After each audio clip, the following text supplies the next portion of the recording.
Transport challenges continue to mount for millions of South Africans. The taxi industry has been at loggerheads with Trade Union Federation COSATU over the issue of full capacity loading. The other affordable mode of transport is train services, and those of course have not been operating under various lockdown levels. So let's find out exactly how prepared PRASA is. Makhosini Mgitywa speaks on behalf of the agency. Makhosini, good evening. Firstly, before we go anywhere, give us a sense of the operation levels at PRASA right now. Well, since level 3 lockdown, the Minister and the Department of Transport gave us permission to reopen the service, which we did from the 1st of July. And KZN joined later on. But we are very satisfied with the progress that we've made so far. We are operating at only 15% of the capacity. That's due to the fact that there has to be social distancing inside trains, but also because of the vandalism that has rendered some of the corridors unusable. We do have an option of using diesel locomotives like we do in the corridor between Pienaarsport and Pretoria. But you know, where it is not safe even to operate diesel locomotives, it could very well be that maybe there are overhanging electrical cables that could cause danger. We don't operate in such circumstances because we prioritize the safety of our customers and employees. But we are satisfied generally with the progress that we've made since the resumption of service. When you talk about 15% capacity, does it mean that trains are loading at 15% capacity, or that you're running trains at only 15% capacity? It takes into account everything. You know, inside the trains, you can only take so many people because of lockdown regulations. There have to be social distancing inside the trains themselves, but then we are also running fewer trains. So that accounts for the 15% capacity at which you're operating currently. How do you make that call in terms of who you let in the train and who you don't? And what are you finding at your stations? Look, we communicated thoroughly, and I think government generally has communicated well in terms of the regulations, what can and can't be done. We at PRASA did the same thing, assisted with the Minister of Transport, Mr. Fikile Mbalula, who helped us activate the campaign to communicate this.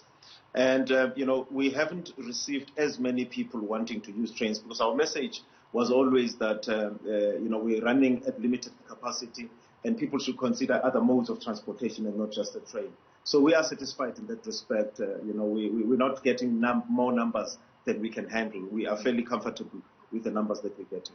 Are there any plans on the table to upscale the amount of travellers or commuters that you're taking on right now? Because of course, you know, many commuters are of course struggling with some of the prices that are being charged by the taxi industry, and commuters really need more options on the table for them. Absolutely. Look, you'd recall that the President, Cyril Ramaphosa, at the beginning of, in his last State of the Nation address, he did announce that there were some lines that were going to be revived. That is the Central Line in Cape Town and Mapopolo Line in Tshwane. He even made an announcement that each line would cost about 1.4 billion rands. Important in that is that first, we have to secure the network because PRASA's network is very porous. That's a historical problem. If you compare it with Gautrain, for example, you can't access the rail system of Gautrain other than through a designated station.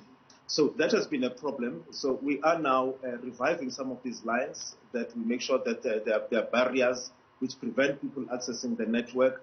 And we're also going to be using materials that do not yield in the black market like the copper cables, unlike the copper cables, where people cut copper cables, smelter them and sell them and make a lot of money out of them. And also, I think it's important for me to make this point very prominently to you, that PRASA has decided, after taking instructions from the Minister, that we are going to insource the security function. So which means we are going to be employing security guards that are going to be employees of PRASA. That process has already started. We are moving away from the system that we were using before of having security companies contracted, because that hasn't been successful for us. The infrastructure was vandalized anyway, even with those security companies being in place. And the Public Protector and the Office of the Auditor General found those contracts to have been irregular. we have terminated them, and some people were fired from PRASA because they were involved in those irregular contracts. Let's talk about the rate of vandalism that you have seen, especially under the current lockdown regulations. Would you say that the restriction of movement has had an impact on the amount of infrastructure that is being damaged at PRASA? Look, I think generally in the country, there is a problem of public infrastructure being vandalized. ESCOM will tell you the same thing. Transnet will tell you the same thing. We at PRASA are not spared ourselves, but we did see this vandalism and theft ramped up during the lockdown period. And I think it's important for us to conscientize the people and to educate people to understand that they may see this as just harvesting infrastructure and getting money out for it, but it is a direct attack on the country, is a direct attack on the economy, it's a direct attack on poor people and low-income earners, because the rail transport is what they can afford. They can't afford other modes of transportation. And also I think there is a problem also of what I would call apathy among South Africans who do not use the train.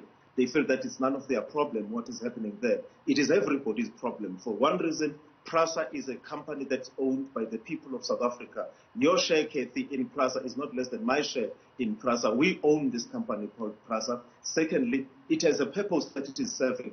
If the rail infrastructure is damaged, it simply means that traffic moves from rail to road.